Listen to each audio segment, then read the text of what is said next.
Today we are going to learn the layers of skin and the anatomical terminologies related to the skin. While learning about skin and its layers, we should know what is integumentary system.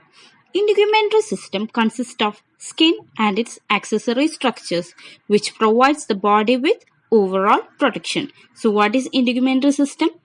It consists of skin and its accessory structures, which provides the body with overall protection.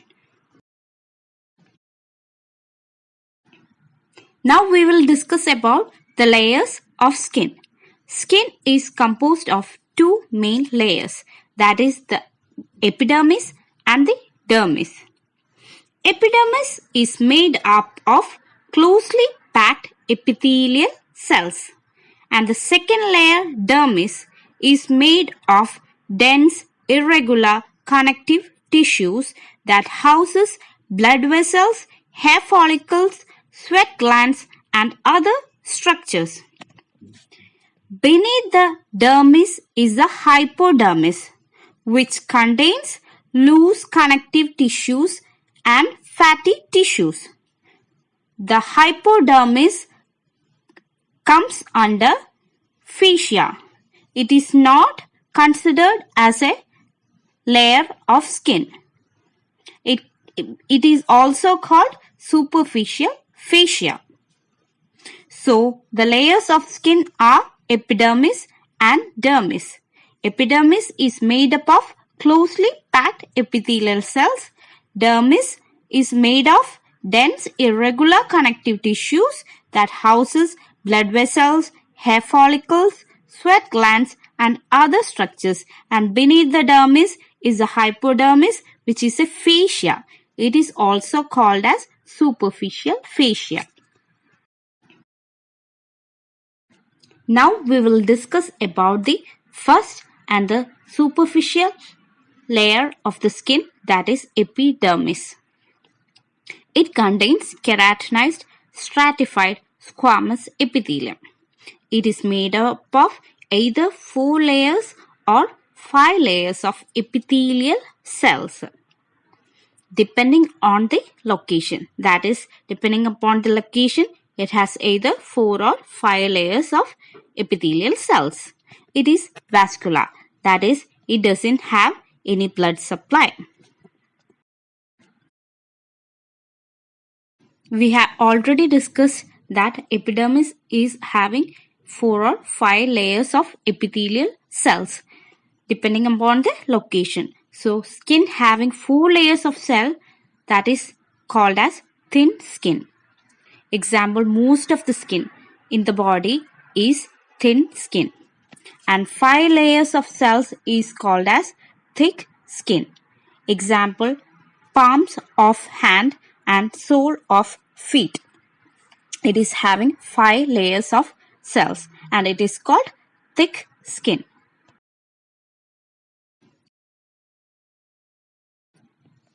Now we are discussing the 4 layers of epidermis. They are stratum basale, stratum spinosum, stratum granulosum, and stratum corneum. This order from deep to superficial. That is, stratum basale is the deepest layer and stratum corneum is the superficial layer. In thick skin, there are 5 layers of skin. The extra layer is called stratum lucidum, and the location of stratum lucidum in thick skin is in between stratum corneum and stratum granulosum. So, the 4 layers of skin are stratum basale, stratum spinosum, stratum granulosum, and stratum corneum. And this is in the order from deep to superficial.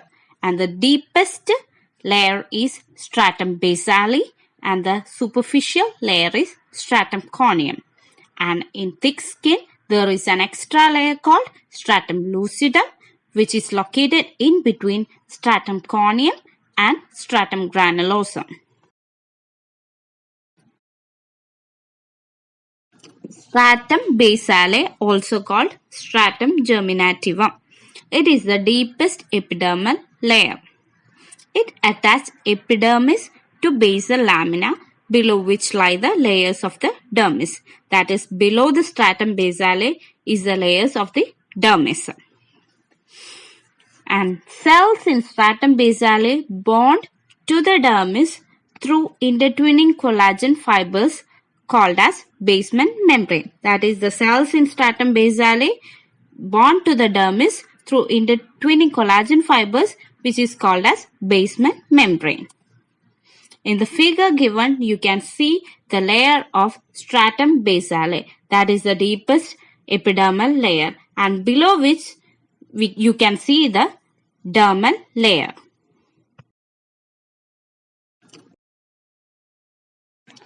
A finger-like projection, that is dermal papillae, is found in the superficial portion of the dermis. That is, above the dermis is a finger-like projection called dermal papillae.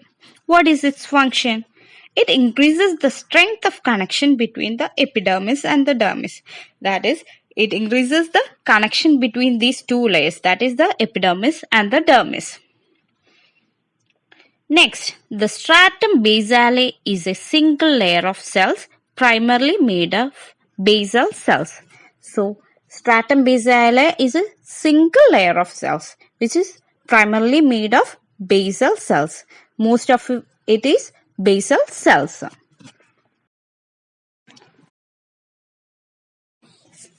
So, we have discussed that stratum basale is a single layer of cell primarily made up of basal cells. So, what is basal cell? Basal cell is a cuboidal shaped stem cell that is a precursor of keratinocyte. So, a basal cell is a cuboidal shaped stem cell that is a precursor of keratinocyte. So, as new cells are formed, existing cell is pushed away from the stratum basale. So, when new cells are formed, existing cell is pushed away from the stratum basale. We have already discussed that stratum basale primarily contains basal cells, but two other cells are also found dispersed among the basal cells.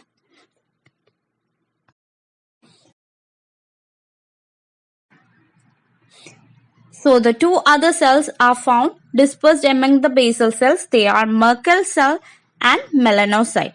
What is Merkel cell? What is its function? It functions as receptor responsible for stimulating sensory nerve. So, Merkel cell function as receptor responsible for stimulating sensory nerve.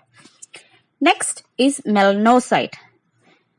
Melanocyte is responsible for producing melanin pigment, which is responsible for hair and skin color.